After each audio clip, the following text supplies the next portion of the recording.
Okay, well, welcome everybody. Homework 3 is due on Wednesday, and we're going to go over a couple of ideas in today's class that I think will help you on homework 3. Just as a general note, if you're ever working on a homework problem and it seems like if you're really confused and you don't know how to begin, odds are pretty good that the problem you're looking at is really closely related to one of our in-class exercise problems.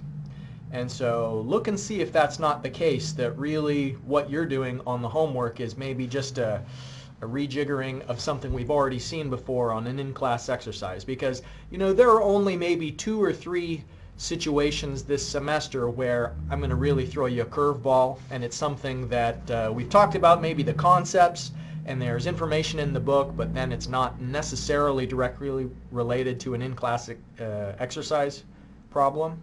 Those are pretty rare. Odds are good that if you're working on a homework problem, it's something that we already addressed on an in-class exercise. So I just wanted to put that out there, and of course, I always welcome your questions. If you got specific things you're wondering about as you work through the homework, feel free to reach out and I'll do my best to assist you. So today we're going to talk about solving for I and solving for N. But before we do, I just wanted to refresh your memory about a couple of announcements. One, that you're welcome to come to campus if you're getting burned out about receiving these classes at home. Sometimes you just got to get out of the house to feel like a human. You know, you can't sit in your pajamas and lay in bed all day long. And so if coming to campus occasionally would make you feel maybe more engaged and help you get into some structure and help reinforce your discipline, I would welcome it. And there's a variety of places on campus that you can do that. The other announcement that I wanted to emphasize is that this week on Friday is the deadline for applying to the Division of Highways for their co-op. Now, even if it's not the DOH that you apply to, start thinking about summer co-op, because everyone in this class is far enough along in their career, in their educational career, that somebody out there is willing to hire you. Somebody out there is taking people on during the summer, and you'll make more in almost all cases doing a summer internship or a co-op than you could as a lifeguard or babysitting or washing dishes or whatever. So, and it also looks great when you're ready to apply for a real job if you've had that co-op before. So I encourage you to think strategically. It's February and summer seems like so far in the future, but it'll be here before you know it. All right, so let's talk about engineering economy. And remember, in last class meeting, we tackled gradients. And one of the skills that we learned in that in-class example that we were working through is breaking apart a cash flow diagram into its component pieces. And so here, the cash flow diagram that is presented to you in a problem statement may be both an annual series combined with a gradient. And the gradient doesn't necessarily have to begin right at time 2 being the first time you see it. It could be shifted further to the right. And what that would do is it would create like a quasi time 0. So if it was shifted some years to the right, where maybe the first time you saw the 30 was actually here in year 4, what that would effectively do is it would temporarily be treating year 2 as though it was the present. In other words, if you started to see the gradient first appear in year 4 and you find the present value of the gradient, you're going to be finding the present value in year 2 as a lump sum. And then if it was in year 2 and you needed it at year 0, then you could move that single lump sum as a future amount back to the present. And we'll be getting into those more complex cash flows in the future, but I wanted to reinforce this idea, number one, that a cash flow diagram could be an annual series on top of a gradient. And then the other thing is that not all cash flow statements begin conveniently so that everything lines up at time 0. We'll get into more complex ideas in the future. But for today, we're going to be solving for I and solving for N with these formulas. Maybe not all of them today, but we could. Now remember that this equation is available on Blackboard. This is the formula that's in the FE supplied reference manual if you ever end up taking the fundamentals of engineering exam. This is the formula sheet they give you for the econ part. And in the symbol column, you get the left-hand side of the equation. So for example, here where it says F divided by P, so the right-hand side of the equation is under the formula column. This is just saying F divided by P is 1 plus I to the n. Or P divided by F, so see how it's linked here with the equal sign? P divided by F is what's on the right. And so I didn't copy that all the way down through each row, but the left-hand side of the equation is here in the symbol. So F divided by G and then equals, here's the right-hand side of the equation.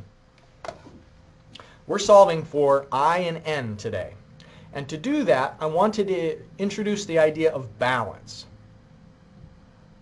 And that picture is just there to associate your mind with a concept.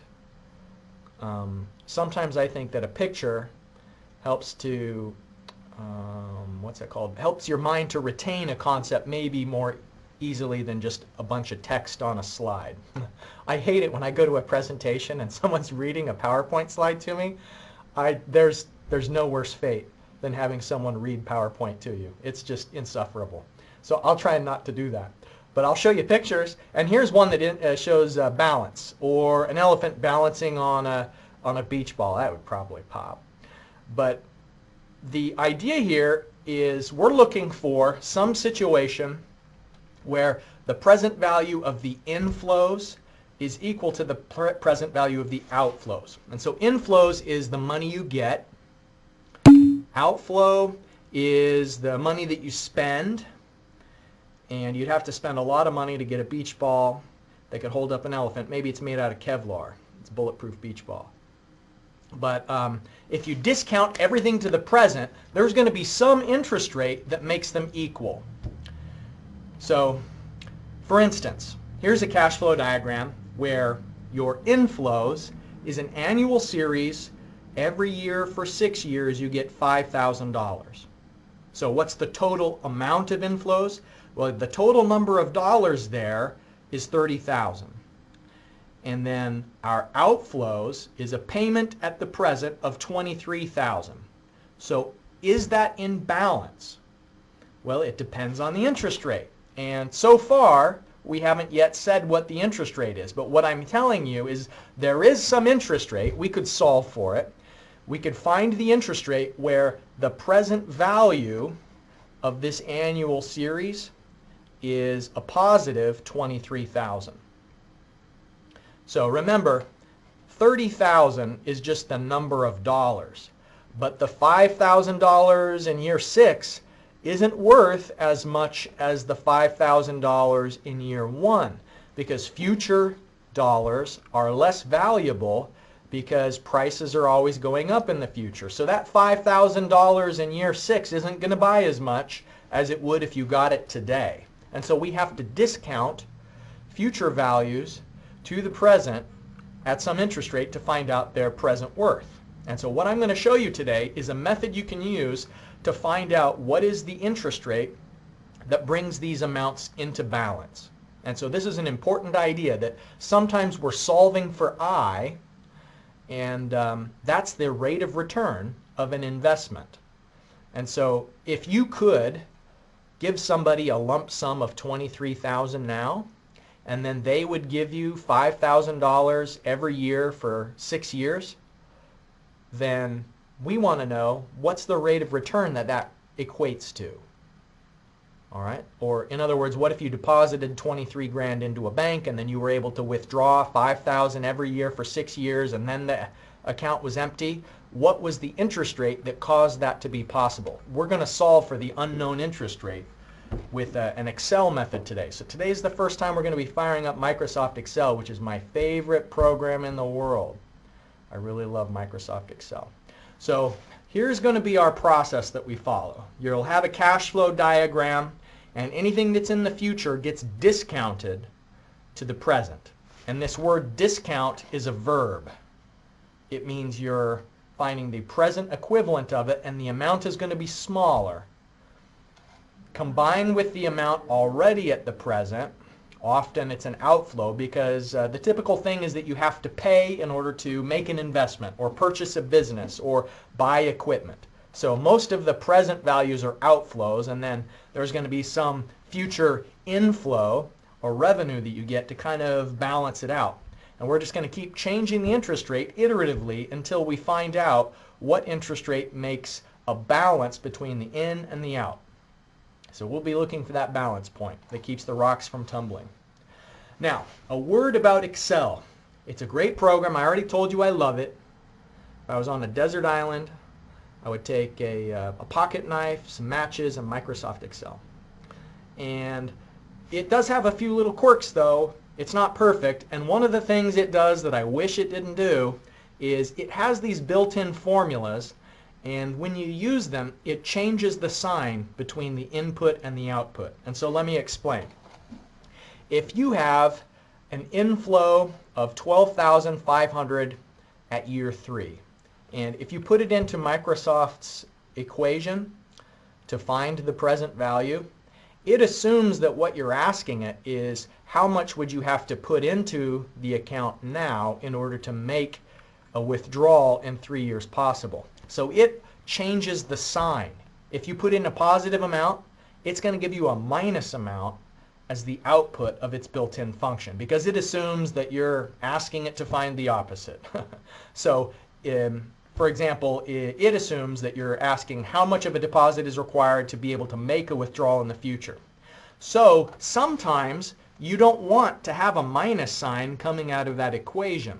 So we're going to get in the habit of overriding its assumption by manually putting in a minus sign. Most of the time we use these built-in functions. We're going to always be putting a minus sign in because we want to find the equivalent present value. We don't want it to make it into an outflow.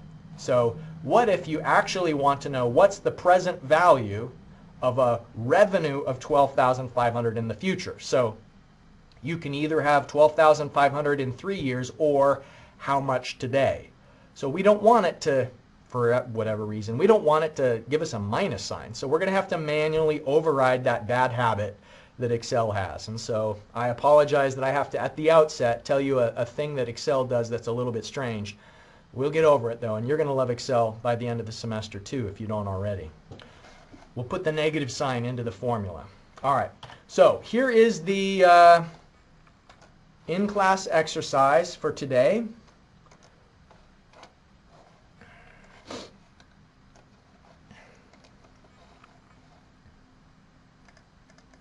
Hopefully you've got it printed out. If not, there it is on the screen.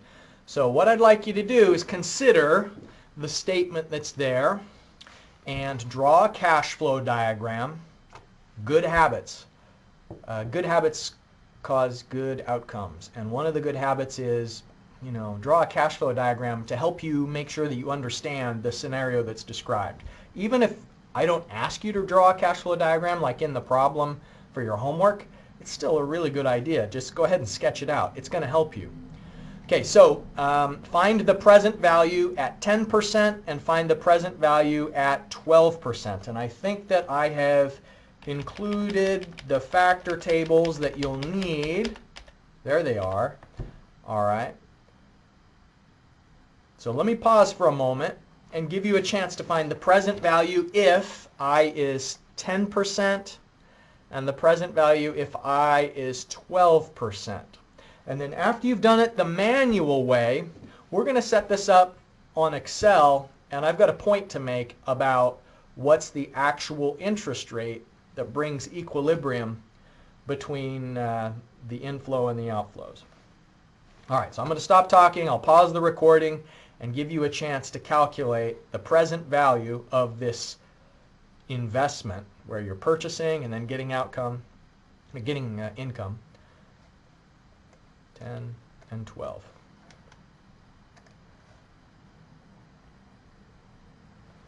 And get the solution onto the YouTube video here. All right, let me drag over. It's a little bit counterintuitive at first, but I think it'll make sense to you when we talk about it. So first things first, it's good to draw the sketch of the cash flow diagram. So you have an outflow of 60,000 at time 0, and then an annual series of 16,000 per year for 5 years. So that's what that looks like. Now, if I is 10%, we want to find the present value of that annual series because we're taking everything to the present.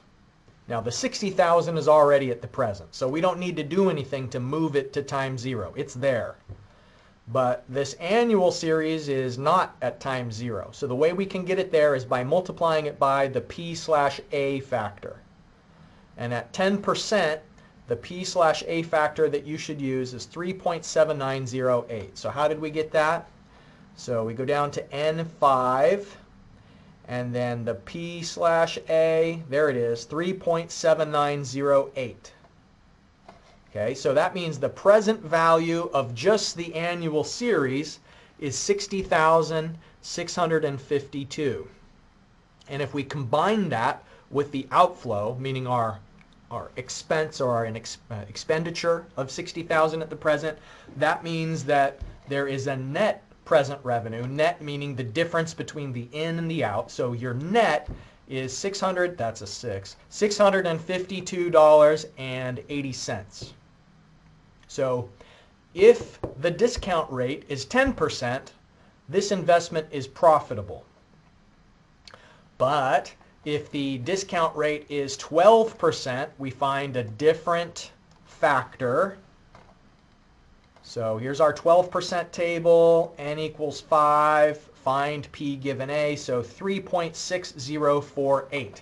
Now, why is this factor smaller if the interest rate is larger? What it means is that the amounts in the future are being discounted at a higher rate. So here's where it makes sense, I hope, is that if you lose 12% every time you move it back in time, there's not going to be as much money at the present when you've moved this annual series from the future to the present. So what we're saying is every time you move an arrow, you move this 5,000 over to year 4, you just lost 12%. Move the combined amount from year 4 to year 3, you just lost another 12%. So it's cumulative and it's compounding, and this factor table takes that into account. So if you have a higher interest rate, then the discounting is more extreme, so that the present value of the $16,000 per year is only $57,676. So that means that the net present value is negative. Now, what I'm going to tell you now is that the interest rate that brings balance, we're looking for what is the interest rate that makes it so the in and the out is equal, so that the present worth is 0 between the inflows and the outflows. So we're going to solve for the interest rate that keeps the elephant up on the beach ball. And that's what we're going to do with Excel. But now, before I jump into Excel, are there any questions on the hand calculation part? All right. If you've got a TV where you're at or a secondary monitor, once we start working in Excel, it will be useful for you if you can watch the lecture on one screen and then operate Microsoft Excel on another screen. So maybe that means watch the lecture on an iPad, or watch it on a secondary laptop, or plug your HDMI cable from your laptop to the TV and then extend, not duplicate, but extend so that I'm doing the lecture on one screen and you can run Excel on the other. So that'll be useful. For now, just watch, because I'm going to show you how to translate this problem into Microsoft Excel so that we find out what's the interest rate, and we'll verify before we find the unknown interest rate. We'll just verify the answers that we already got. All right, so I've started up Excel, and here I'm going to define our interest rate. So we did 10 and 12%. So I'll do 0.1 for our first interest rate. So initially, our interest rate will be the amounts that we solved before, but then we're going to keep changing it until balance is seen. All right. Now I'm going to have a column that I call year, amount, and PV of amount. PV meaning the present value of the amount. So I had that cash flow diagram. I'm going to turn it into a cash flow table. So let me just print screen. I just push the print screen button, and then I'll just use this as a reference as I make my cash flow table. Is it getting smaller? A little bit. Very slowly getting smaller. Okay, now I can see it. So there's going to be year 1, year 2, year 3, and so on. I don't have to keep typing it over and over. What I could do is if I just select a few of them and then I drag, see there's a little bit more green down in the lower right side? That's like an anchor point that you can click and drag, and it's going to notice the trend. Excel notices that every row it's just increasing by 1, and so Excel is going to continue that trend, so I don't have to type all those numbers like a sucker. I can just click and drag downward. All right, now amount, so it's minus 60,000 because it was an outflow at time 0, and then 16,000. And again, I don't have to type that 16,000 over and over again. I can just click on this anchor point here and drag downward, and it will continue that same amount. So it's a thing of beauty. Present value of amount. All right. Oh, I don't want that. There's these functions that's built into Excel that I told you about, you know, the ones where it kind of switches the sign and we wish it didn't. But there's a formula I'm going to try. It's called equals PV. And as soon as I start doing that, you can tell that it's a built-in function because it's doing this thing where below it, it gives you a hint of what the function is used for. So let's see if this description seems like what we want.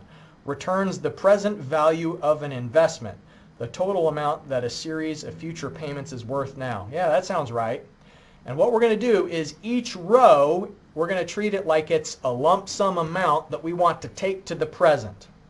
Okay, so as soon as I type in the parentheses, it's going to start giving me hints on what to do next. So I type that parentheses, and then below that, you can see in bold, it's telling you, it's like whispering in your ear, now you need to click on the location where it has the interest rate.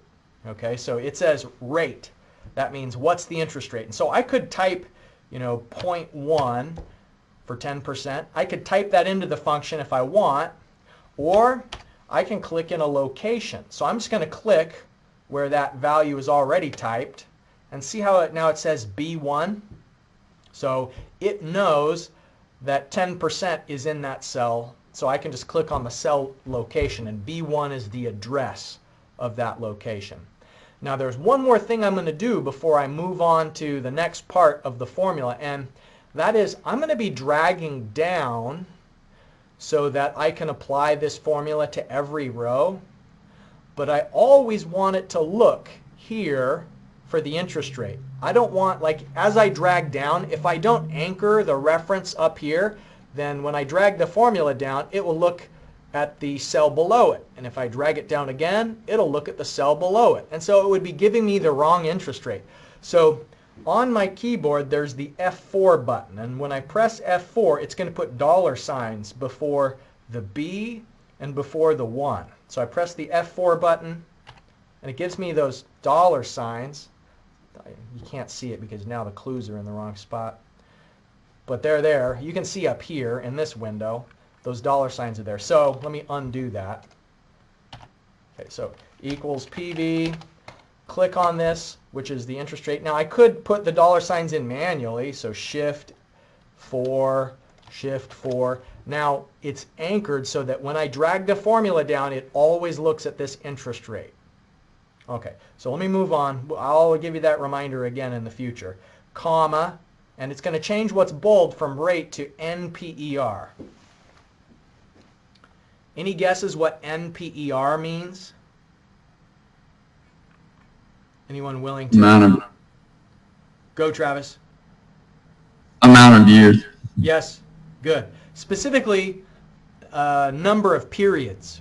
Remember that sometimes periods are months or weeks or quarters, but in this case, years. So NPR is number of years. So I'm just going to click here because that's where I told it how many years. I'm not going to anchor it though, because when I drag my formula down, like on the next row, I want it to look at 1. And the next row after that, I want it to look at 2. So I don't want to anchor this reference. Okay, so I put in a comma. Now, PMT. PMT means if it is a recurring amount of money for a certain number of times. The way that we're setting this up, we don't want it to be looking at the amounts as recurring as many times as n is. We want them to be FV, future amount. So I'm going to just put in another comma and just skip over that field. I'll show you why later.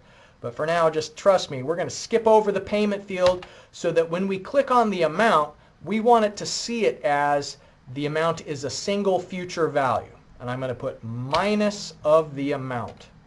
Okay, that minus sign, because if I didn't, Excel would change it on me. Okay, close parentheses and enter. All right. Anybody know why it's red text with brackets around it like that? Why is it red?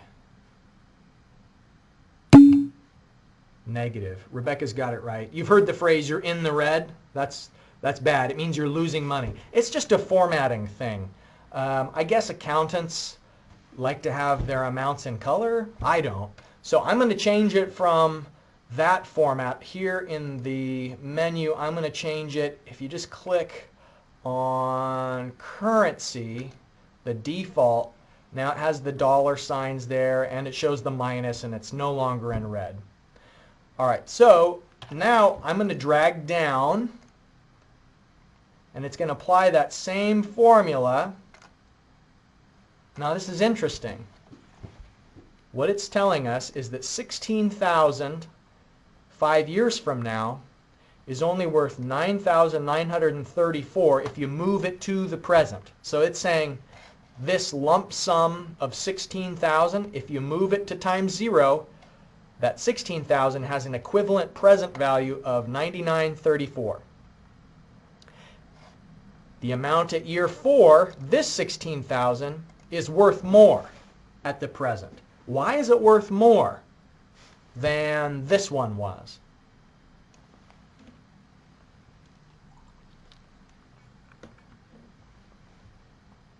Why is it worth more? Why is this in year 4? 16,000 in year 4 is more valuable than 16,000 in year 5. How come?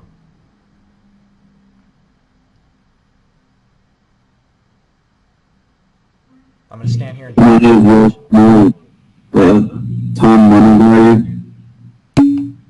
time value of money, inflation. It's because both true statements. It's because there are more years that it's being discounted. So every year that we're moving back, you're losing another 10,000. So the last thing I want to do down here is sum. So sum, okay, so equals sum, and I'm going to add up all of this. 652.59. Wait a minute, that sounds familiar. 652.80. How come this was 652.80 and this one was 652.59? Why the discrepancy? Well, it's because Excel is more accurate than the factor tables. It's just, that's it. So, rounding.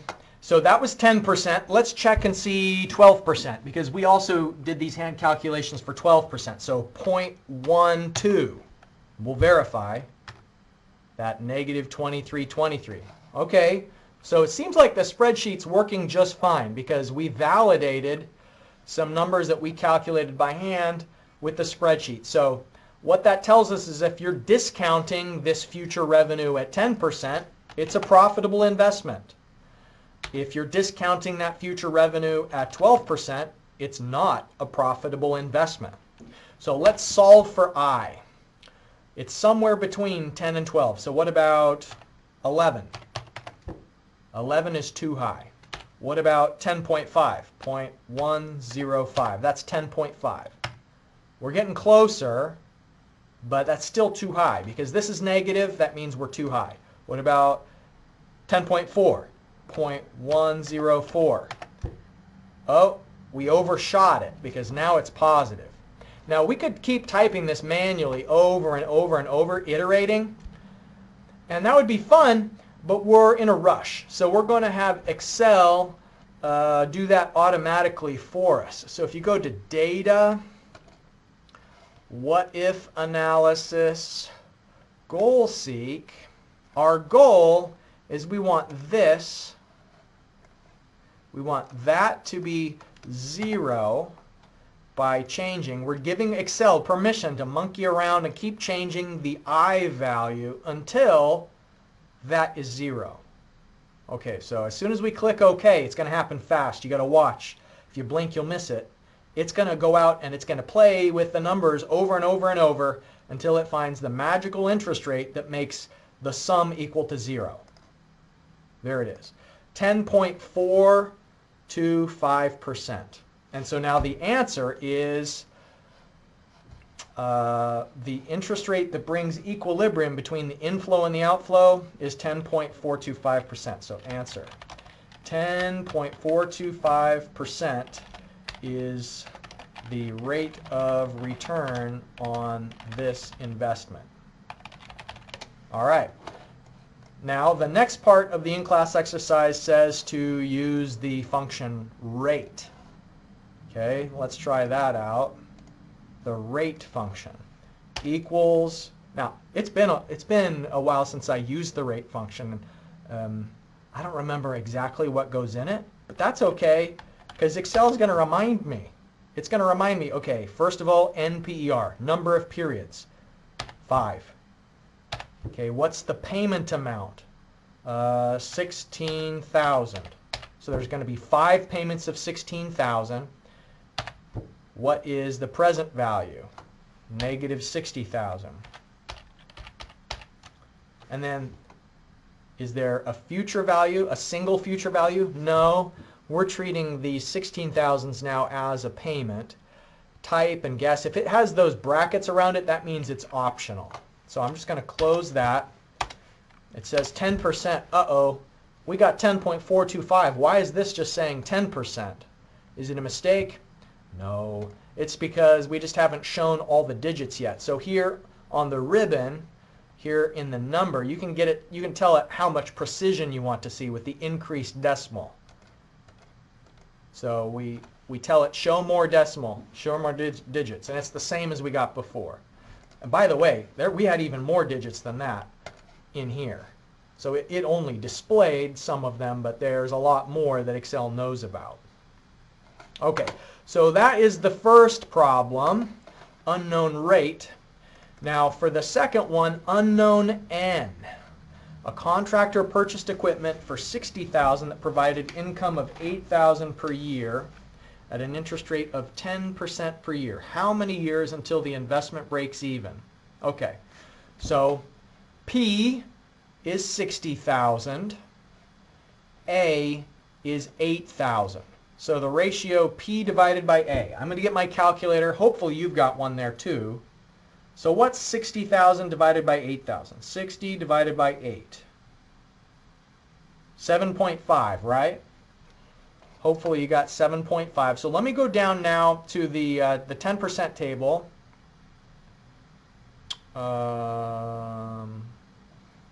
We need the big one. All right, here's the 10% table. Look for, where do we get 7.5? Well, 14 is too small, 15 is too big. So between 14 and 15 is where we would get a P to A ratio of 7.5. So keep that in mind. It's between the 14th and the 15th period that the P to A ratio goes to 7.5. Now let me show you in Excel how we're going to solve this problem. let me just do a quick screen capture of the problem statement so I can paste it over here. Uh-oh. That's too big. All right.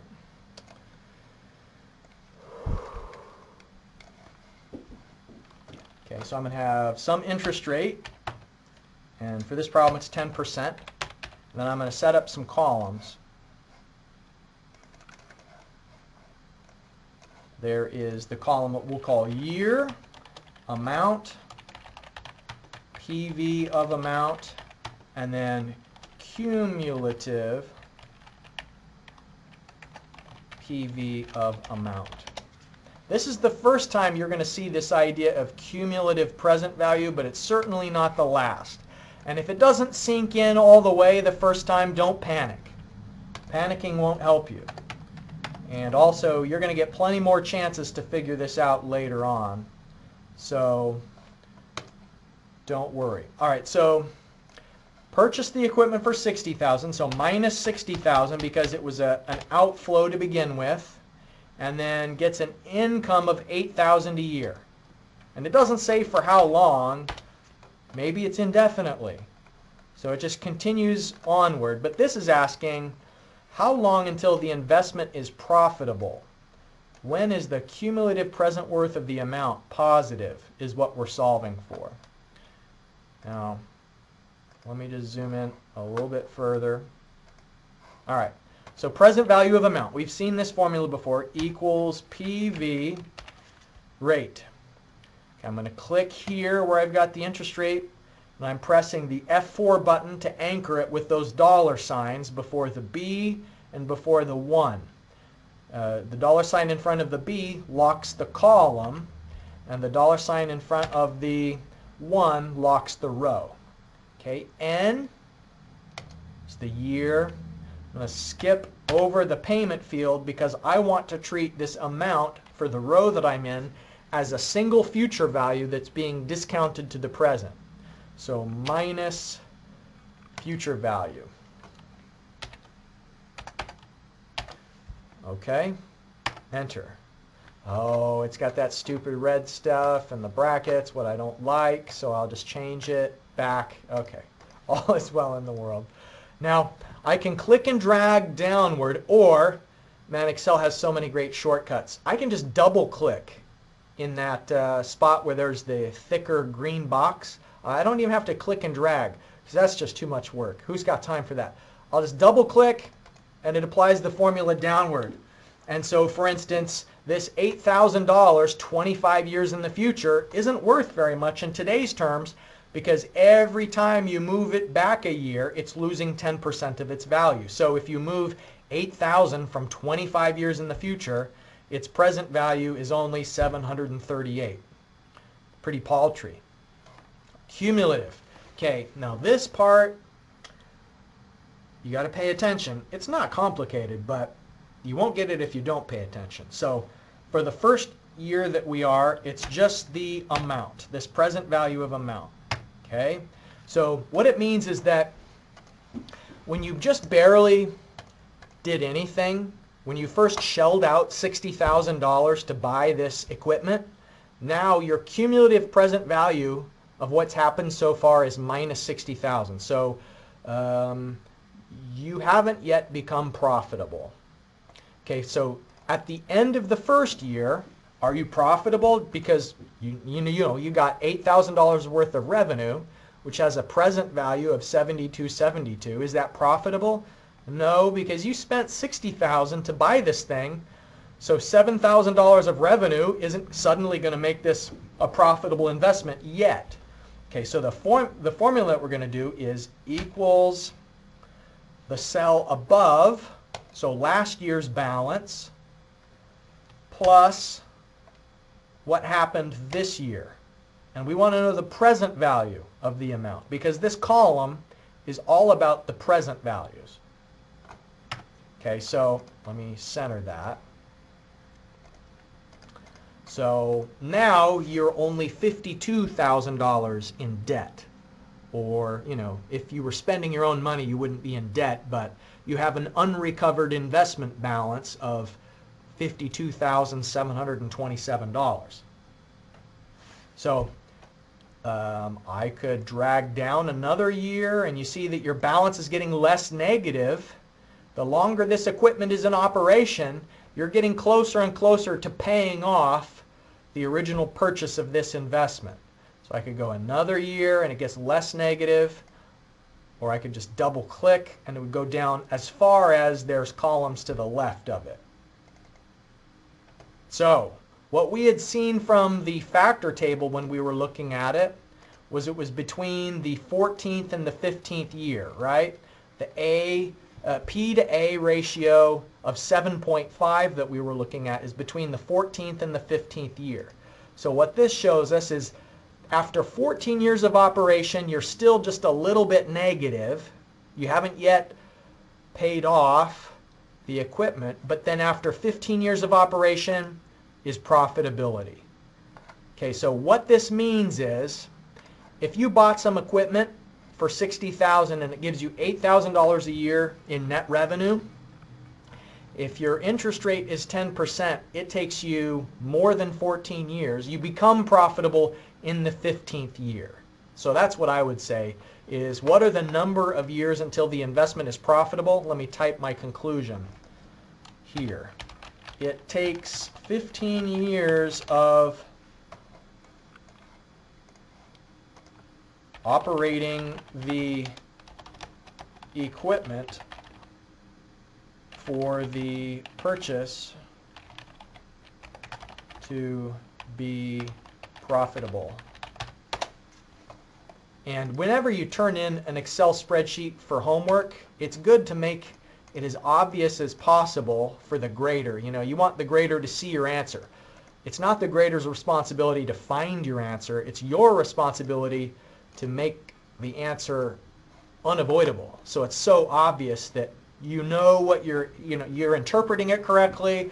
You put good column titles that make sense. It's organized and well formatted, etc. So we'll reinforce those lessons in the future, how you can set up a spreadsheet and communicate this information in a good way. All right, so if you were just observing today, if you weren't following along, my challenge to you is to practice this. You're only going to get good at Excel if you use Excel. And I remember the first time I used a spreadsheet, it wasn't Excel, it was a program called Quattro Pro, because it was the olden days. And man, it was awkward. I was clumsy as could be. And everything that's second nature for me now is only second nature because I've practiced it over and over and over. So if you're not yet an Excel master, that's okay. You don't need to be an Excel master to pass this class, but you could become one if you put in a little bit of effort, and it'll help you out a lot. So that's all the time we have for today. It's 12:49, so we'll leave it there. Just remember that your assignment's due on Wednesday.